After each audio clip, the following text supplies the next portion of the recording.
Quand il y a la foi, quand vous avez un objectif, quand vous suivez la parole de Dieu, quand vous êtes attentif quand Dieu vous parle, le Saint-Esprit va vous inspirer des actes qui n'a pas inspiré aux autres personnes. Or, la gloire de Dieu a la capacité de briser toute forme d'impureté. La gloire de Dieu a la capacité de briser toute forme d'autel. La gloire de Dieu a la capacité de détruire tout plan de l'ennemi. La Bible dit le pont de sa robe devait remplir les temples de la gloire. Derrière cette robe-là qu'elle touchait, il y avait la gloire de Dieu.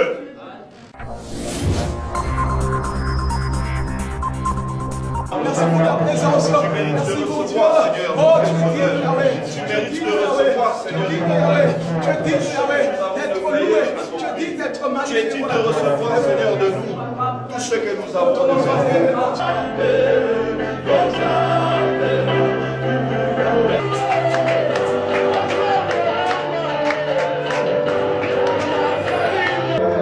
Seigneur, merci pour ta présence, merci pour ta bonté.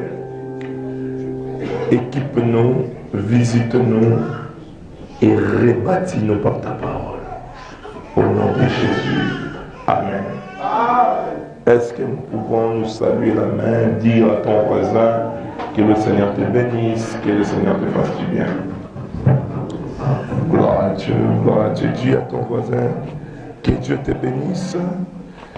Sois béni dans la présence du Seigneur, parce que c'est dans la présence du Seigneur que nous sommes bénis, que nous sommes rebâtis, que nous sommes restaurés, que nous recevons de l'équilibre de la part du Saint-Esprit. C'est dans la présence du Seigneur que Dieu répand sa bénédiction. La Bible dit qu'il est doux et qu'il est agréable pour des frères et des sœurs de demeurer ensemble, car c'est là où l'Éternel déverse sa bénédiction en abondance. Amen. Amen. Laissez-moi vous dire une chose. Satan peut tout recopier de la part du Seigneur. Satan peut recopier des prophéties. Il y a trop de prophéties qui sont faites par des agents du diable. Satan peut recopier les miracles. Satan peut recopier tout acte prophétique que nous faisons aussi à l'église. Satan peut recopier même la prédication, parce que Satan aussi c'est un prédicateur. Mais Satan ne peut pas recopier une chose, c'est qu'on appelle l'amour. Parce qu'il n'a jamais connu l'amour, il ne connaîtra jamais l'amour. C'est la seule chose que Satan ne peut pas recopier. Satan peut recopier la vie de prière, mais il ne pourra jamais recopier l'amour. Voilà pourquoi la seule marque qui nous différencie aussi des autres, en plus du Saint-Esprit qu'on a reçu, c'est l'amour de Dieu qui abonde dans mon cœur. L'amour, c'est Dieu. L'amour, c'est la nature et le caractère même de Dieu. Voilà pourquoi un enfant de Dieu qui n'a pas l'amour dans son cœur, comme nature et caractère, il n'est pas de Dieu. Amen. Dieu, ce n'est pas d'abord la puissance. Dieu, ce n'est pas d'abord les miracles, mais c'est aussi l'amour. Tu aimeras Dieu et tu dois aussi aimer ton prochain. Dis à ton prochain, je t'aime vraiment de l'amour du Seigneur. Non, dis-lui ça vraiment, je t'aime de l'amour du Seigneur. Gloire à Dieu, merci. Mettons-nous, j'aimerais parler pendant quelques minutes et nous allons prier. Nous ne voulons pas bâtir cette nouvelle œuvre avec des mauvaises habitudes où il faut attendre les retardataires. Amen. Nous voulons bâtir ça avec des valeurs qui vont honorer Dieu. Amen. Entre autres, quand c'est le moment de la parole, que nous soyons à 10, à 12, nous commençons la parole. Amen. C'est comme ça que nous donnerons une direction à cette œuvre, une direction qui persistera pour longtemps. Amen. J'aimerais parler pendant quelques minutes et après quoi nous allons prier, prier, prier. Et je sens vraiment que le Seigneur va vraiment nous visiter. Et j'ai été très, très, très perturbé toute la nuit par une forte grippe, je ne sais pas d'où elle venait, jusqu'à ce que quand nous devons quitter Bruxelles, j'ai pris des comprimés et dans la voiture, je me suis même endormi sous l'effet de la grippe.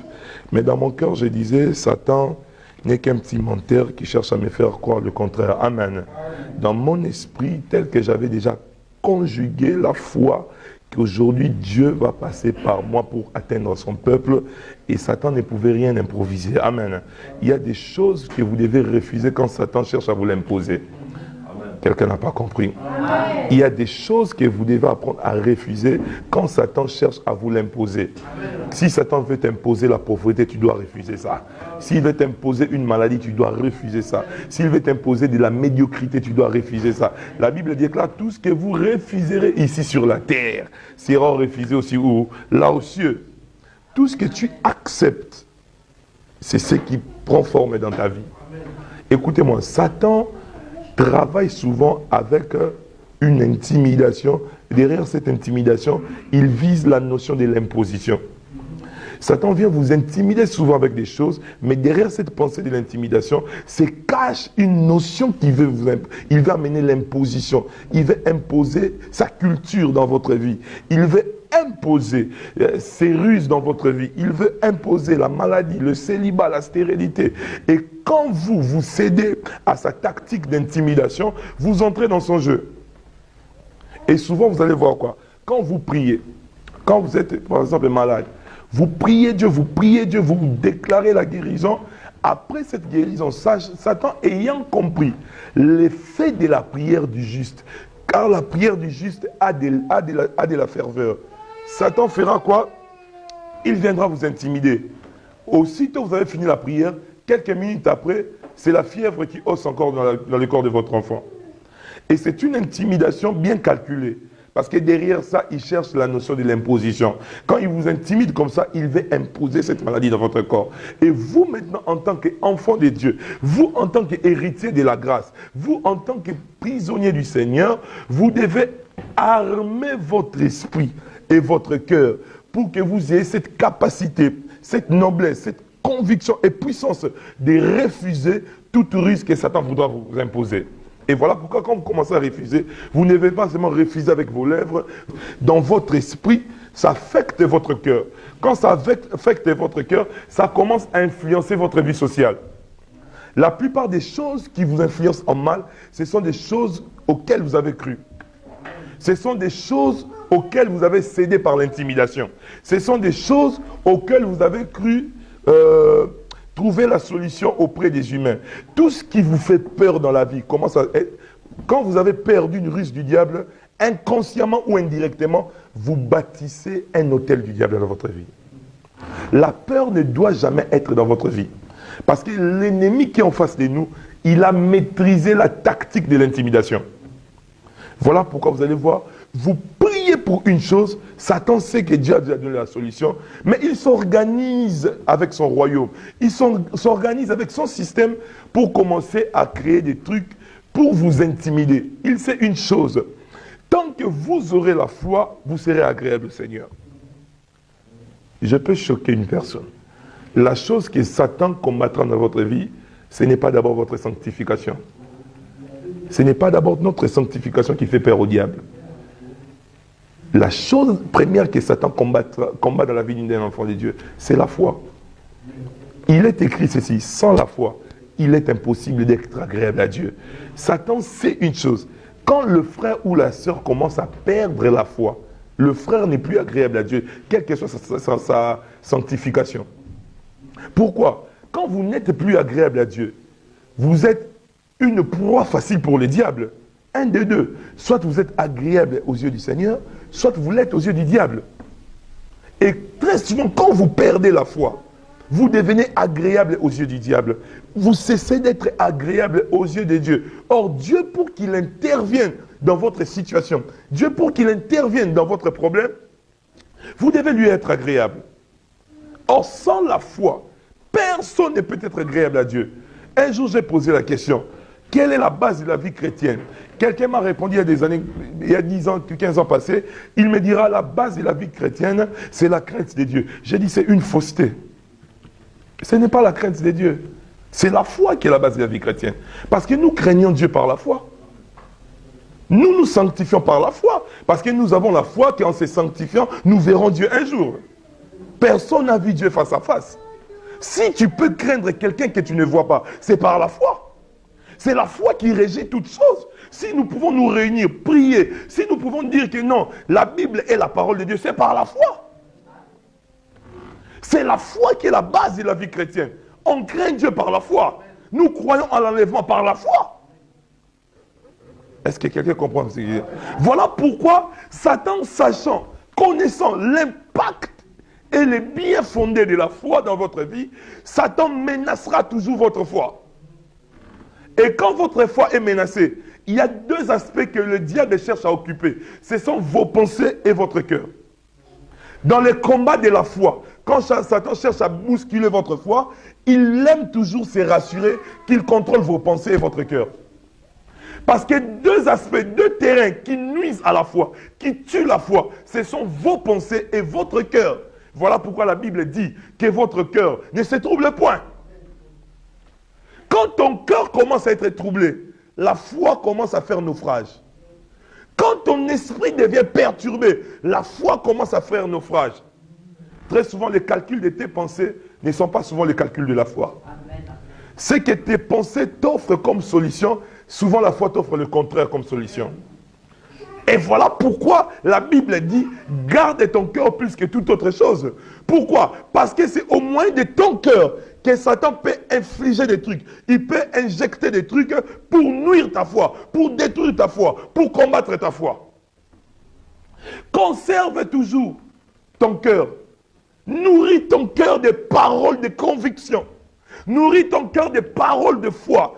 Parce qu'une chose est vraie. Si ton cœur est sécurisé, si tes pensées sont sécurisées, Satan n'a pas où toucher à ta vie. Voilà pourquoi, quand tu commences à perdre des combats spirituels dans ta vie, tu remarqueras des choses. Tu remarqueras que tu n'as plus le contrôle de tes pensées et de ton cœur.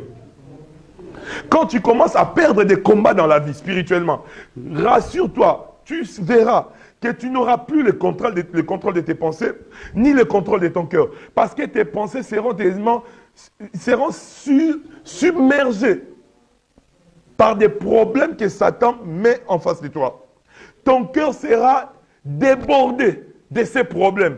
Une chose est vraie, tu auras l'impression de réaliser, mais si je suis en vie, moi-même, je ne sais même pas comment je vis. Quelque part, tu n'as plus le contrôle de ta vie. Et tu sens vraiment que ta vie est téléguidée. Pourquoi? Parce que le terrain qui active notre foi, ces deux terrains, tu les as livrés à l'ennemi, Satan. Tes pensées et ton cœur sont des terrains qui activent la foi. Voilà pourquoi ce sont des terrains que tu ne peux jamais perdre dans la bataille spirituelle. Dans ta vie de tous les jours, tu dois chercher toujours à avoir le contrôle de ton cœur et de ton esprit. Et recommander au Saint-Esprit le contrôle de ton cœur ainsi que de tes pensées. Vous allez voir dans la guerre, ceux qui regardent les informations, dans chaque pays, ou en Syrie, j'ai vu là-bas, en Syrie, l'armée russe en coalition avec l'armée des Bachar, ils ont bombardé il y a 5 jours deux grandes villes. Ces villes représentaient la force aussi pétrolière du pays. Il y avait du gaz, il y avait du pétrole. Vous allez voir dans chaque bataille, quand la rébellion vient, le gouvernement en place protège souvent des villes stratégiques. Il sait que si on touche à ces deux villes, le pays est handicapé. Le pays s'affaiblit. C'est aussi comme le diable. Quand il vient combattre contre vous, il sait une chose, la première chose qui doit déranger dans votre vie, c'est votre foi. Mais maintenant, pour déranger la foi, où je dois toucher, c'est le cœur de l'homme et ses pensées. Le cœur de l'homme et ses pensées. Si vos pensées sont sous contrôle de l'armée de l'ennemi, si votre cœur est déjà sous contrôle de l'armée de l'ennemi, bien aimé, vous pouvez prier, vous pouvez chanter, vous êtes déjà perdant d'avance. Arme ton esprit, arme ton cœur des paroles de foi, arme ton cœur des promesses de Dieu. Parce que même si l'ennemi vient frapper, il se rendra compte que le cœur est déjà occupé.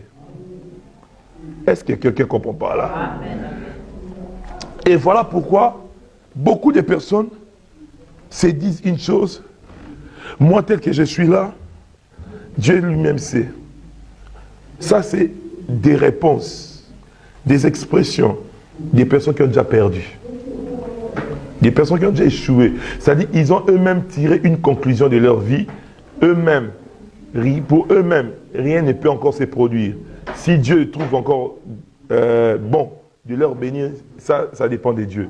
Dans ta vie, quand tu commences à tirer indirectement des conclusions par rapport à ta vie, c'est fini, tu limites ta vie.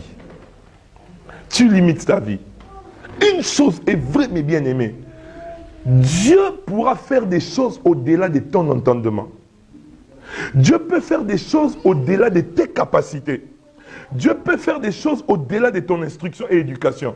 Dieu peut faire des choses au-delà même de tes prévisions. Mais une chose est vraie, Dieu ne fera jamais des choses à l'encontre de ta foi. Si ta foi n'a jamais cru même une seconde, si tu n'as même pas de la foi comme un grain de sénévé, pour Dieu, il ne peut pas vraiment briser le principe de la foi.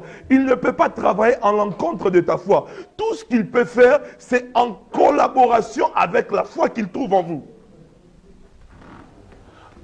Alléluia. Amen. On ne croit pas avec des mots qui sortent de notre bouche. On croit d'abord avec notre cœur et esprit.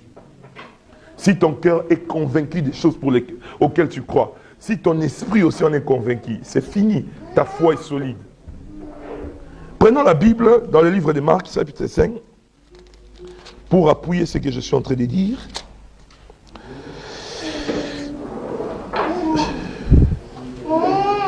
C'est une histoire que tu connais mieux, et là tu la prêches mieux que moi. J'aimerais la porter dans une autre dimension. Notre bien-aimé, Maréchal qui nous lit très bien, peut nous lire ça à partir du verset 25. Marc chapitre 5, 25 à 31. Or, il y avait une femme atteinte d'une perte de sang depuis 12 ans. Elle avait beaucoup souffert entre les mains de plusieurs médecins. Elle avait dépensé tout ce qu'elle possédait sans en tirer aucun avantage. Au contraire, son état avait plutôt empiré. Ayant entendu parler de Jésus, elle vint dans la foule par derrière et toucha son vêtement. Car elle disait, si je puis seulement toucher ses vêtements, je serai guérie. Au même instant, la perte de sang s'arrêta. Et elle sentit dans son corps qu'elle était guérie de son mal. Jésus ressentit aussitôt en lui-même qu'une force était sortie de lui. Il se retourna au milieu de la foule et dit, qui a touché mes vêtements? Ses disciples lui dirent, tu vois la foule qui te presse et tu dis, qui m'a touché? Et il regarda autour de lui pour voir ceux qui avaient fait cela. La femme effrayée et tremblante, sachant ce qui s'était passé en elle, vint se jeter à ses pieds et lui dit toute la vérité. Mais Jésus lui dit, ma fille, ta foi t'a sauvée, va en paix et sois guérie de ton mal. J'ai tenté d'expliquer l'impact de la foi dans votre marche pour le miracle. L'impact de la foi dans votre marche pour le miracle. Le plus grand miracle que le Seigneur peut faire à opérer dans votre vie, c'est d'abord la conversion. Le fait que vous ayez accepté librement de vous convertir, de donner votre vie à Jésus, c'est le plus grand miracle. Mais pourquoi c'est le plus grand miracle? Parce qu'il y a eu l'œuvre de la foi. Parce que vous avez cru à un message. Ce qui est, il vous disait, il était temps que vous puissiez donner votre vie à Jésus, que Christ un jour reviendra juger le monde, et ceci, cela. Et vous avez placé votre foi à ces messages et vous avez accepté la conversion, qui est le plus grand miracle. Le plus grand miracle, ce n'est pas quand un paralytique marche. Le plus grand miracle, ce n'est pas quand Dieu délivre quelqu'un. Le plus grand miracle, c'est quand une personne s'est convertie pour de vrai en Christ et Jésus. Ça, c'est le plus grand miracle. Même en matière de conversion, vous allez comprendre, vous serez d'accord avec moi, la foi intervient. La foi intervient même en matière de conversion. Vous pouvez prêcher une bonne parole. Vous pouvez ouvrir la Bible de Genèse à l'Apocalypse en face de cette personne pendant des jours et des jours. Si cette personne ne croit pas à votre message, elle ne va pas se convertir. Or, pour qu'elle se convertisse, elle doit croire d'abord à votre message, à votre discours. Et voilà pourquoi, si la foi déjà est importante pour votre conversion, à combien plus forte raison la foi est-elle indispensable pour votre miracle? La Bible dit ici, cette femme était atteinte d'une perte de sang. Elle a souffert pendant 12 ans. Amen. La Bible dit, elle a souffert entre les mains de plusieurs médecins. Une chose est vraie, chaque fois qu'elle consultait le médecin, elle attendait en retour un soulagement. Elle attendait en retour une guérison. Elle attendait en retour un calme peut-être. Mais une chose est compliquée dans cette histoire. Plus elle consultait les médecins, plus son état s'est dégradé. La Bible déclare, son état ne faisait que s'empirer. Et une chose qui est encore intéressante dans cette histoire, la Bible dit ceci. Elle dépensa tout ce qu'elle avait. Vous allez voir de nos jours, les gens sont incapables de tout dépenser pour les pauvres, de tout dépenser pour l'œuvre de Dieu, de tout dépenser pour soutenir des croisades d'évangélisation. Mais quand une personne se retrouve dans un état critique, quand il voit vraiment, il est en face de la mort, l'homme est prêt à dépenser tout ce qu'il possède pour recevoir de la médecine, un soulagement. Très souvent, le Seigneur intervient dans la vie des païens qui ne l'avaient jamais connu. Et vous allez voir en ce qui concerne des chrétiens qui, de leur vivant, n'ont jamais fait participer Dieu avec leurs biens, avec leurs finances. Vous allez voir un païen être guéri par le même traitement, mais un chrétien rendre l'âme. Parce que Dieu, en ces chrétiens, il a trouvé de l'ingratitude, une relation bâtie sur l'intérêt. C'est-à-dire, cette personne, tant qu'il n'était pas sur ses lits d'hôpital, quand il était vivant, il ne faisait pas participer. C'est bien pour les pauvres, les orphelins et pour l'œuvre de Dieu. Là, maintenant, cette personne est prête pour dépenser tout ce qu'elle possède. Voilà pourquoi, dans la vie, n'attendez pas les jours du malheur pour réagir. Agissez même quand le jour du malheur n'est pas là. Mais quand le jour du malheur reviendra, vous serez sauvés, vous serez justifiés à cause de vos bonnes œuvres que vous avez posées avant le jour du malheur. Voilà pourquoi quand vous faites des choses pour Dieu, pour l'orphelin, pour la veuve, ne regrettez pas, ne murmurez pas. Parce qu'un jour, quand le jour du malheur viendra, ce que vous avez fait autrefois parlera à votre place. Elle avait dépensé tout ce qu'elle avait. Son état s'aggravait. Son état ne faisait que s'empirer. Il y a des personnes qui ont souffert entre les mains de plusieurs médecins. Peut-être ton médecin à toi, c'est un avocat. Chaque fois que tu changes d'avocat, ta situation administrative ne fait que s'empirer, ne fait que se dégrader. Peut-être un médecin, c'est qui? Tu as souffert entre les mains de plusieurs femmes. C'est-à-dire, au lieu de trouver la paix, la consolation, le soulagement auprès d'une femme, tu ne reçois que des déceptions. Ton cœur ne fait que se dégrader. Peut-être les médecins dont cette femme a souffert entre leurs mains, peut-être aussi un homme. Tu as cherché des hommes auprès de qui tu peux trouver de la paix, de la consolation. Mais au contraire, ton cœur ne fait que souffrir. Comme cette femme, elle a cru en dépensant tout ce qu'elle avait. Elle a cru en donnant tout ce qu'elle avait au médecin. Elle pouvait être guérie. J'ai toujours dit, j'imagine dans mon esprit, avec la petite intelligence que le Seigneur m'a donnée, chaque fois que je médite cette parole de la Bible, j'imagine la scène dans mon esprit. Je me dis, en ces temps-là, cette femme a effectué des voyages sur voyages pour aller voir chaque spécialiste qui avait de son temps. Elle a emprunté des bateaux, des pirogues, je ne sais pas, pour aller voir chaque médecin. Je me suis dit, peut-être, on lui a dit, en ce moment-là, chez les Grecs, il y a un spécialiste. Elle est allée chez les Grecs. Parce que elle est allée partout. Ça se suppose que c'est une femme qui n'était pas pauvre, mais qui est devenue pauvre à cause de sa maladie. Parce que quand on dit, elle a dépensé tout ce qu'elle avait, c'est-à-dire, avant qu'elle dépense, c'était dans ses réserves, elle avait quelque chose. Ce n'est pas n'importe qui. Écoute-moi te dire une chose. Il y a des moments dans la vie, l'argent ne sauve pas. L'argent, tes épargnes que tu as mis de côté des années, seront incapables de te sauver un jour. Seul Dieu a le pouvoir de sauver quelqu'un. Seul Dieu a le pouvoir de guérir quelqu'un. C'est-à-dire, elle a économisé. Elle voit toutes ses économies finir. Mais en retour, elle ne reçoit rien. La Bible dit, un jour elle passait. Elle tomba sur le cortège de Jésus. Sur cette foule qui écoutait le Seigneur. Elle a commencé à écouter. Pendant que le Seigneur était en train de parler. La Bible dit, gars, ayant entendu parler le Seigneur. Mais la Bible déclare, elle a commencé à entendre le Seigneur parler. J'ai toujours dit une chose.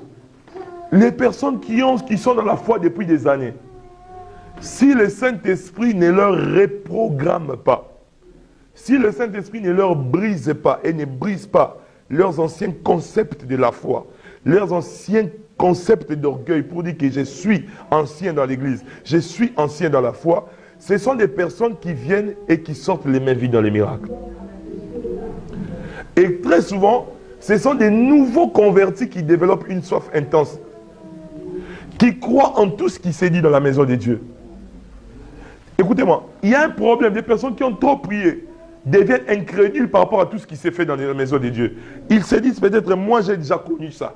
Mais une personne qui vient fraîchement du monde, c'est une personne qui engage sa foi dans tout ce qu'on lui demande de faire dans la maison de Dieu. Amen. La vie chrétienne, ce n'est pas une vie de monotonie, ce n'est pas une vie de cœur. C'est une vie individuelle, où les choses doivent se faire en cœur. Les choses doivent se faire en solo. La vie chrétienne, ce n'est pas une chorale où tout acte doit être en chœur. Mais c'est une vie solitaire où le Seigneur lui-même vous inspirera des choses pour que vous posez des actes contrairement à d'autres personnes. Une chose est compliquée. Quand vous êtes concentré pendant qu'un homme de Dieu parle, quand vous suivez la parole avec une attention soutenue, le Saint-Esprit va vous amener à des actes prophétiques, sans que vous les sachiez. Cela va avoir une concordance avec les Écritures. Qui avait dit à cette femme qu'en touchant la robe de Jésus, par derrière, elle aurait son miracle? C'est le Saint-Esprit de Dieu. Quand il y a la foi, quand vous avez un objectif, quand vous suivez la parole de Dieu, quand vous êtes attentif quand Dieu vous parle, le Saint-Esprit va vous inspirer des actes qu'il n'a pas inspiré aux autres personnes. Et cette femme n'avait même pas connu Jésus. Une chose est vraie, ce qui me dérange de nos jours, des personnes ne reçoivent pas de miracles parce qu'il y a un taux très avancé de l'incrédulité, de la distraction. Par rapport à nos auditoires, il y a des personnes qui disent Amen, mais avec un taux très avancé de la distraction et de la confusion. Or, quand l'Église sera mature, quand l'Église sera disposée au mouvement du Saint-Esprit de Dieu, il y a des choses que le Saint-Esprit nous dira qu'il n'a pas dit à mon voisin. Si j'ai pris seulement touché, le Saint-Esprit lui met ça à cœur. Or, cette parole de la Bible croise la parole qui a été dite à Isaïe.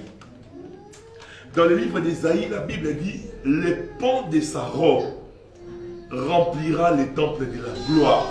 C'est-à-dire, la Bible sait une chose, le pan de la robe de Jésus était rempli de la gloire. Or, la gloire de Dieu a la capacité de briser toute forme d'impureté. La gloire de Dieu a la capacité de briser toute forme d'autel. La gloire de Dieu a la capacité de détruire tout plan de l'ennemi. La Bible dit le pan de sa robe devait remplir les temples de la gloire. Derrière cette robe-là qu'elle touchait, il y avait la gloire de Dieu. Et deuxièmement, il y avait la foule qu'il y avait entre elle et Jésus. Cette foule peut être l'image de tes échecs du passé. Il y a très souvent des problèmes quand quelqu'un veut poser un acte. La foule se présente devant lui. C'est tes échecs du passé dans le même domaine que tu veux essayer. Tu t'es dit, moi j'ai échoué, tu t'es refroidi. La foule peut être l'image d'un mauvais conseiller. La foule peut être l'image de quelqu'un qui ne veut pas te voir avancer. La foule peut être l'image de tes combats spirituels. La foule peut être l'image de tes épreuves. Il y aura toujours la foule qui cherchera à t'empêcher à atteindre ton objectif. Son objectif était de toucher le vêtement de Jésus. Mais la Bible dit, entre elle et le Christ, il y avait une foule qui leur séparait. Quelle est la foule qui te sépare de ton objectif? Tes échecs du passé, un mauvais conseiller, tes combats de la vie, ça peut représenter la foule.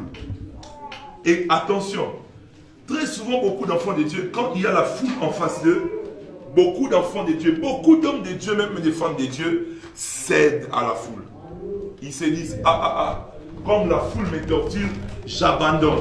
N'abandonne jamais dans la vie à cause de la foule. Au contraire, que la foule te pousse à leur surmonter et atteindre ton objectif. Amen. Dieu ne mettra jamais ton miracle en face de toi. Non. Ton miracle, Dieu permettra toujours que tu puisses vaincre certains obstacles dans ta vie pour atteindre ton miracle. La foi t'aide à surmonter les obstacles. La foi t'aide à surmonter la foule. La foi t'aide même à surmonter les épreuves de la vie. Si tu as la foi, tu vas surmonter cela. Elle s'est dit, il y avait la foule. Quelle est ta foule, mon frère? Quelle est ta foule, ma soeur? Cette foule qui te fait reculer. Cette foule qui te fatigue quand tu arrives en face d'elle. Cette foule qui te dit, non. Toi là, c'est fini. Quelle est la foule qui est en face d'elle? Elle s'est dit en elle-même. Qu'est-ce que tu t'es dit en toi-même pendant que tu entends la parole de Dieu? Qu'est-ce qui s'est dit dans ton esprit en ce moment? Qu'est-ce qui s'est dit dans ton cœur en ce moment? Parce qu'il y a deux voix qui peuvent monter dans votre cœur. Si votre esprit est connecté, il y a une voix du Saint-Esprit qui te parlera comme cette femme. Mais si ton esprit est perdu à cause des problèmes, il y a la voix de l'ennemi qui te parlera. Mais j'aimerais que ce soit la voix du Saint-Esprit qui te parle pendant que je suis en train de te parler. Qu'est-ce qui s'est dit dans ton cœur? Qu'est-ce qui s'est dit dans ton esprit? Il y a des personnes même, un jour une personne m'a dit, moi, il m'arrive souvent quand on prêche à l'église, je me retrouve seulement dans la louange et de l'adoration. J'ai dit pourquoi? Il m'a dit parce que quand on ouvre la Bible, on commence à prêcher, moi je pense à mes problèmes. Et ça me fatigue.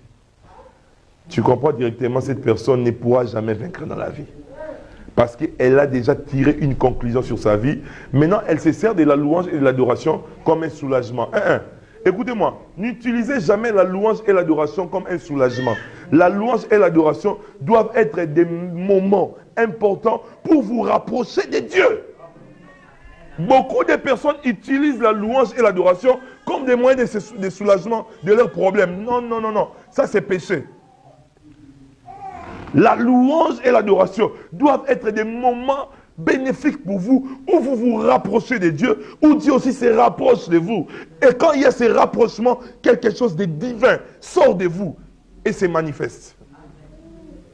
Voilà pourquoi dans l'adoration, il n'y a plus de choses surnaturelles qui se produisent, parce que les gens ont utilisé l'adoration comme un moyen de soulagement. Il est dépassé, il est abattu par des problèmes. Qu'on mette la louange, qu'on mette l'adoration, ça va me soulager. Non. Au contraire, ça doit être des moments qui vous rapprochent de votre Dieu. Des moments qui vous rapprochent de celui qui vous a créé. Alléluia. Quand tu adores, n'adore pas pour être soulagé, mais adore pour te rapprocher de Dieu. Adore pour que le Seigneur se rapproche de toi. Adore pour que quelque chose de surnaturel qui était caché en toi commence à prendre forme et commence à influencer tout ton environnement.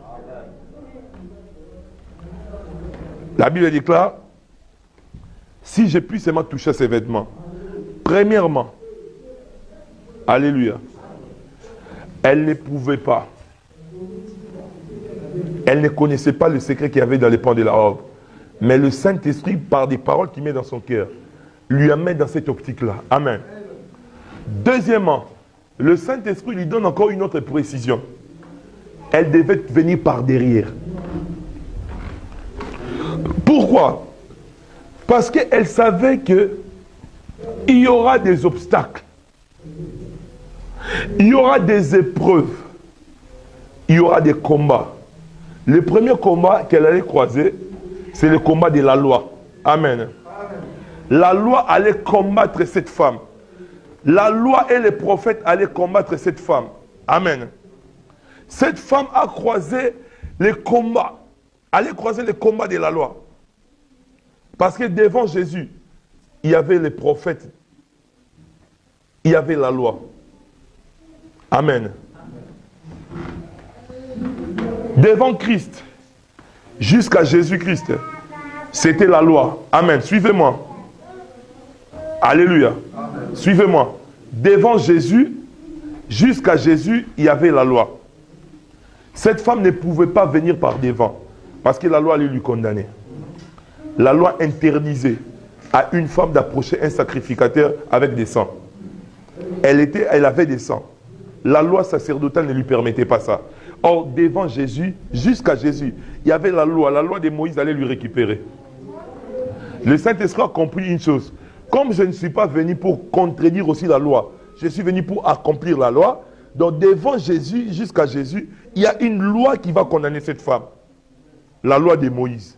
Maintenant, il va inspirer à cette femme de venir par derrière. Pourquoi? À partir de Jésus, jusqu'après Jésus, c'est la grâce de Dieu. Même quand une femme qui a la perte de sang, elle peut approcher un sacrificateur. Même une femme qui est en période de sang, elle peut toucher à un sacrificateur et recevoir son miracle. C'est-à-dire, elle devait venir par derrière. Parce que derrière, la grâce lui donnait accès à ces choses. Il y a des choses que Dieu va vous révéler. Cela va changer votre vie. Amen. Cela va changer votre existence. Le Saint-Esprit l'a révélé ça. Maman, écoutez-moi vous dire une chose. Il faut éviter d'échouer dans la vie. Dites-moi un amen puissant. Il faut éviter d'échouer dans la vie. Quand vous échouez dans la vie, les gens risqueront d'oublier votre nom. Et ils vont commencer à vous appeler par le nom de votre situation. Vous imaginez Barabbas qui était criminel, nous connaissons le nom de Barabbas. Parce qu'il a marqué son temps dans ses crimes. Amen. Hérode, un roi méchant, nous connaissons son nom. Parce qu'il a laissé une histoire. Mais cette pauvre femme, même moi qui vous prêche la Bible, je ne connais pas son nom. Je connais seulement, on l'appelle la femme des pertes de sang. Quand ta situation ne reçoit pas de solution, les gens vont t'appeler par ta situation. On l'appelait maintenant par sa situation. Tu vas voir un frère là, le frère qui ne réussit jamais dans la vie là, mais alors que ce n'est pas son nom. La femme là qui n'accouche jamais, alors que ce n'est pas son nom. Le frère là qui ne travaille jamais, qui est chômeur, alors ce n'est pas son nom. Les gens commenceront à t'appeler par ta situation, au lieu de t'appeler par ton nom. Tu dois refuser certaines situations dans la vie, qu'elles puissent demeurer sans solution. Dis à ton voisin, refuse que les situations demeurent sans solution. Tu dois refuser cela. Des situations qui demeurent sans solution. Sinon, ces situations-là remplaceront ton nom. Les gens vont mieux se sentir à l'aise de t'appeler par cette situation que par ton nom.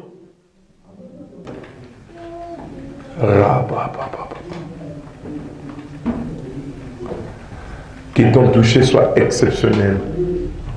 Le miracle aussi sera exceptionnel. Commence à adorer. Adore le Seigneur. Élève ta voix, adore.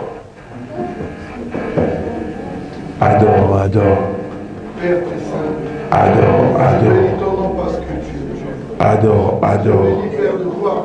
N'adore pas comme ton voisin. N'adore pas comme la personne qui est à côté de toi. N'adore pas comme la personne qui est à droite de toi. Mais adore comme tu ne l'as jamais fait. Adore, adore.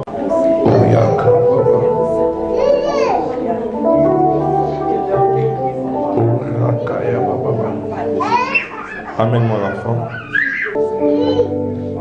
Seigneur Dieu Tout-Puissant, en ma qualité de sacrificateur, de ministre de Dieu, Seigneur, nous ne baptisons pas les enfants, mais nous dédicassons les enfants. Je viens te recommander cette tendre et innocente fille, Tayana. Je viens recommander cet enfant sous ta grâce, sous ta protection. Que le sang de Jésus lui serve de protection et de bouclier contre les traits enflammés de l'ennemi, contre les flèches et attaques de l'ennemi, contre les flèches et ruses de l'ennemi. Que cet enfant soit protégé par la puissance du sang de Jésus. J'introduis cet enfant dans la promesse d'Abraham. Je bénis son avenir, je bénis son futur, je bénis son destin. Je bénis cet enfant et je bénis son existence ici sur la terre. Qu'elle soit une bénédiction, qu'elle soit un signe pour ce temps de la fin. J'annule et détruis tout plan de l'ennemi contre la vie de cet enfant. Je déclare cela nul et sans effet.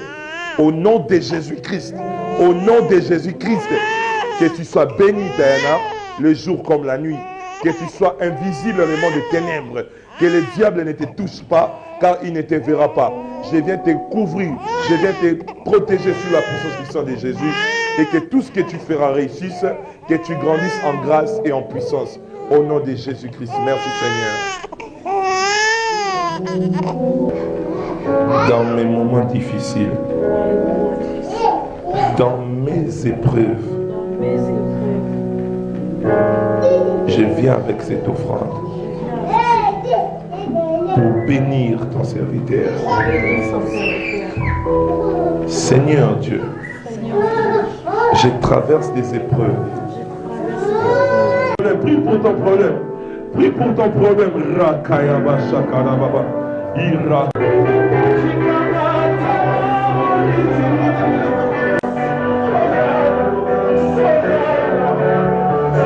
Marianne, ce n'est pas demain, ce n'est pas le jour de la campagne, mais c'est aujourd'hui. C'est aujourd'hui. Dieu va faire un miracle. D'aujourd'hui, un mois après, tu verras des choses, comment est-ce qu'elles vont aller d'une manière prophétique. Il y a des solutions, tu ne comprendras pas comment elles viennent. C'est aujourd'hui que Dieu te donne ces miracles-là. C'est aujourd'hui. Cette force qui te contrôle depuis des années, elle te quitte. Elle te quitte. Maintenant, au nom de Jésus, au nom de Jésus, au Rababa, quand tu vas te relever, tes démarches qui étaient endormies et enterrées, plus choses dans ta vie, femme. Que le souffle de Dieu soit sur toi. Que la puissance de Dieu neutralise et barre le chemin à tout agent du diable. Il faut que nous venions à temps. L'Éternel m'adressa la parole et il dit: écris la prophétie, grave-la sur des tables, afin qu'on la lise couramment. Alléluia. Avant de prier, je voudrais donner ce conseil à nous tous. La Bible dit que Dieu ne fait rien sans l'avoir révélé à ses serviteurs. Alléluia. Aujourd'hui, nous recevons des messages prophétiques de la part du Seigneur. Par ses serviteurs, par des visions, par des songes. Mais trop de chrétiens négligent l'importance de pouvoir écrire ce que Dieu lui a dit. Pourquoi est-ce que Dieu dit à Habakkuk, écris-la pour qu'on puisse la lire couramment? Dieu sait qu'il y a des moments où sa promesse et la réalité que nous vivons sont contraires, sont contradictoires. Or, beaucoup d'enfants de Dieu aujourd'hui et beaucoup de serviteurs de Dieu aujourd'hui ont hypothéqué leur relation avec Dieu à cause des réalités qu'ils sont en train d'endurer. Ils ont oublié l'ainsi dit l'Éternel. Ils ont oublié la promesse de Dieu. Ils ont oublié les prophéties qu'ils ont reçues et ils se sont concentrés sur la réalité que le monde, que le diable cherchait à les imposer. Alléluia. En celui qui a l'habitude d'écrire ce que Dieu lui dit et qui a l'habitude de lire couramment ce que Dieu lui dit, quelle que soit sa réalité, il ne tombera pas dans ces pièges-là, mais il s'accrochera sur ce que Dieu lui a dit de faire. Alléluia. Apprenez à écrire ce que Dieu vous a dit. mais surtout, apprenez à relire constamment ce que Dieu vous a dit. Dieu de toute grâce, Dieu plein d'amour, Dieu de miséricorde, Seigneur, bénis ton peuple, bénis ces hommes et ces femmes qui ont quitté leur maison, Seigneur. Ils ont abandonné leurs occupations pour venir à ta rencontre en ce jour et observer ton sabbat, Père. Je prie pour que toutes ces paroles prononcées par ton serviteur, inspirées par toi, puissent, Seigneur, s'enraciner en nous et porter des fruits. Seigneur, des fruits dignes du royaume, des fruits dignes de tes héritiers et de tes héritières. Seigneur, je bénis cette semaine qui commence pour eux. Je bénis leur retour et je recommande notre retour sous ta couverture et entre tes saintes mains. Seigneur, que tes anges les précèdent et que tes anges soient aussi derrière eux pour assurer leur protection. Étends ta main puissante, Seigneur, afin d'ôter tout obstacle qui se mettra au travers de leur route. Que ta grâce assiste chacun d'entre nous et que ta bénédiction, Seigneur, puisse se renouveler en abondance nuit et jour. Père, garde-nous dans la foi et garde notre foi pure. Seigneur, qu'elle ne puisse pas dévier en dépit des circonstances et des réalités que nous allons rencontrer. Mais laisse que notre foi, Seigneur, puisse grandir de jour en jour, afin que nous soyons capables de pouvoir déplacer des montagnes. Dans le nom de Jésus, nous avons ainsi prié et nous disons tous ensemble, gloire et louange à toi, Seigneur Jésus. Amen. Bon dimanche.